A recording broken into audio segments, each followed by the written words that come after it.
O bicho está pegando. E eu estou feliz com isso. Não é só o meu tablet, o tablet dos vereadores, as assessorias também, está todo mundo recebendo. Claro, o tema é forte, é polêmico e mexe com paixões. Veja só. Christian Souza, tá? O Thomas Campos, de novo, trata do tema da reescrita da história, é muito perigoso, etc. Stalin fez isso, caça às bruxas, é típico de ditadores, chega de revanchismo. Muito bem. A Romilda Reder, sobra aqui para a Mônica. A vereadora faz de conta que não sabe a diferença entre guerrilheiro e terrorista. Vamos lá, Christian Souza. Seguindo a linha do vereador Comaceto, jamais teremos a Avenida Luiz Inácio Lula da Silva, por conta de toda a corrupção no seu governo. O Lula vai ver muito, só se homenageia depois de morta. Thomas Campos, a Assembleia Legislativa, olha aqui, ó, como os momentos são importantes, professor. A Assembleia Legislativa do Rio Grande do Sul completa 180 anos de existência e nas homenagens colocadas lá temos Getúlio e Jango. Os dois fecharam parlamentos quando tiveram oportunidade no exercício do poder. Muito bem. A Mariana Prestes desanca em mim, diz que eu devo deixar o Davi falar mais e aprender um pouco de história, porque eu só estou sabendo o básico. E ela pergunta para mim o seguinte, aqui eu tenho que respeitar, porque quando a marca está quente, aí a Mariana Prestes diz assim, se vocês fossem torturados, gostariam de ver o nome dos torturadores em ruas? Esta possibilidade eu não tenho realmente, Mariana. Tu és jovem, eu vejo que tu não terás sido torturada, imagino que não. Mas quem sabe alguém da família pode ter sido. Então eu relevo e compreendo esta dor. Mas, professor, sobre esse aspecto da lembrança dos 180 anos de história do Parlamento Gaúcho, que várias vezes, em várias ditaduras, como sempre acontece, foi um legislativo que até teve portas fechadas. Eu acho que é bem importante isso que ela colocou, tá? Desculpa, mas eu acho que é essa questão, eu esqueci de falar antes, eu queria tocar. Tu entrar em Porto Alegre pela Avenida Castelo Branco. E essa questão que a gente não tem muita dimensão, né, dos que sofreram com a ditadura, dos que tiveram pessoas que foram torturadas, desaparecidas, enfim. Isso é uma coisa que a gente tem que sempre pensar. Então, essa questão da troca do nome no sentido de... a gente não tem a real dimensão do que foi o regime militar. E eu digo a gente, claro, eu estou aqui me colocando como alguém que não viveu isso, né, deixando bem claro, mas que estudou bastante. Então, mas vendo depoimentos e no meu mestrado, que é em ditadura militar, eu entrevistei pessoas que foram torturadas pela ditadura, sofreram os efeitos. Isso gera uma questão que é praticamente uma obrigação, em determinado momento, a gente pensar nessas pessoas. Tá? Então, eu acho que muitas pessoas, e isso está aparecendo, então, e vai sempre aparecer, muitas pessoas vão deixar bem claro isso. Não, é melhor entrar em Porto Alegre pela Avenida da Legalidade, que é um grande momento da história da nossa cidade, um grande momento da história do nosso estado, e muito melhor do que entrar pela Avenida Castelo Branco. Eu particularmente, quando escuto as notícias, nas notícias, no rádio, enfim, já falam Avenida da Legalidade. E isso, para mim, me faz bem. Muitas vezes, antiga Castelo Branco, eu já ouvi. Mas é só uma correção, é só saída. Ali é só saída de Porto Alegre. Não se entra para aquela parte ali. A entrada não... Não, é que eles dão o trânsito, né? A questão do trânsito. A questão do trânsito. Não, justamente. É que a sai da rodoviária e vai em direção ao freeway. Mas eu entendo que o outro lado não é. Quando eles dão a notícia, né? Como está a Avenida da Legalidade. Sim, eu tenho reparado assim, eu não ouvi mais. Mas eu já ouvi. No início era. No início era. Hoje não é mais. Até as pessoas aprenderem. É da legalidade e democracia ou democracia e legalidade? Da legalidade e democracia. E da democracia. Muito bem. Então, isso é uma coisa que quando foi debatido e foi trocado, deu muita polêmica e em sala de aula os alunos vinham e perguntavam, né, essa questão e tudo mais. E eu notei que nos debates, às vezes, inclusive, as pessoas não sabiam o que era legalidade. Então, que é outra questão, né? Então, quando eles se dão conta do que foi a legalidade, que é um momento em que o Rio Grande do Sul se dispõe a pegar em armas para lutar pela democracia, contra o golpe que já estavam tentando dar em 61, e aí tu tira o nome do cara que organizou o golpe de 64 e foi o primeiro ditador e bota o nome Avenida da Legalidade, que é o momento que o Rio Grande do Sul lutou pela democracia, isso é muito simbólico do momento que a gente está vivendo, isso é importante e, principalmente, é uma questão de respeito às vítimas do regime militar. Agora, o detalhe, voltamos ao tema das placas.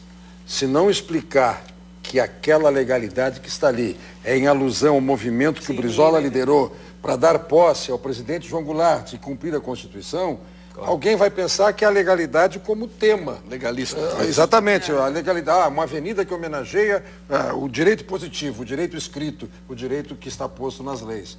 E aí, salvo o pesquisador que foi fazer o mestrado, a turma toda não vai se dar conta. Claro. Não vai saber. Não, concordo. E aí a questão das placas, né? Explicar... Isso aí nós estamos juntos, lutando pelas placas. Mas eu quero aqui, tem um outro contraponto com a Mônica, tá? Com o projeto dela e o projeto que eu ofereço. Tá? Uma questão é o seguinte, é uma falsa equiparação colocada entre aqueles que usaram o Estado brasileiro para usurpar e tirar o direito à liberdade e aqueles que resistiram e foram mortos. Esse debate é o que nós estamos fazendo e que nós não queremos que se repita na história. Portanto, fazer o debate nesse momento com a juventude, aqui o jovem professor que nos ensina também história, mas a geração dos 30 para menos não vivenciaram isso. E com a própria mudança do nome de Castelo Branco para Legalidade e Democracia, que foi um movimento de resistência do Rio Grande do Sul, e eu acabei de citar aqui, o Palácio Piratini, que é uma joia da nossa arquitetura, não foi destruído, porque houve a resistência. Bom, e alguns oficiais, inclusive, das Forças Armadas, que defendem as Forças Armadas no seu papel constitucional, como agem nesse momento no Brasil, eles foram mortos. Por quem? Por quem usou o poder do Estado. E o que nós estamos dizendo aqui, a história... registrar a história deixamos para os historiadores. Prestar homenagem é um ato político. E nós vivemos numa casa política. E, bom, como essas homenagens foram colocadas sem a contradição, pela própria ditadura, bom, fazer a revisão disso sob o ponto de vista da homenagem de uma atitude política, que eu apresento como legitimidade para o momento em que possamos francamente, tranquilamente discutir que você como jornalista não vai ser tirado da redação, vai ser levado para as masmorras e morto, como foi o Herzog e outros pela ditadura. Então esta é a diferença entre quem utilizou a estrutura do Estado brasileiro para usurpar e cometer crimes contra a humanidade e aqueles que resistiram e foram mortos. A Mônica falou 100 e poucos nomes. 126. 126. Bom, só na vala comum de Perus foram 1.029 encontrados mortos pela ditadura. Mas e que não se sabe até hoje, né? 126 vidas Que não não se significa... sabe E não até se hoje. sabe até hoje quanto foi o número total lá encontrado. Bem, então... nós não queremos que essa história se repita. Pois não, Mônica. Eu aproveito para dizer que o Rafael Breda mandou e-mail, né? Apareceu na tela lá, apoiando a Mônica. O João Francisco de Uruguaiana posicionou-se a favor do que pretende o Comaceto, embora sem dizê-lo, mas pela manifestação que ele fez, é nesse sentido. E também o Sandro Santos de Rio Grande. Eu quero dizer para a Mariana Prestes e para o Guilherme Ojeda ou Orreda que passei a segui-los, certo? Adorei essa juventude maravilhosa.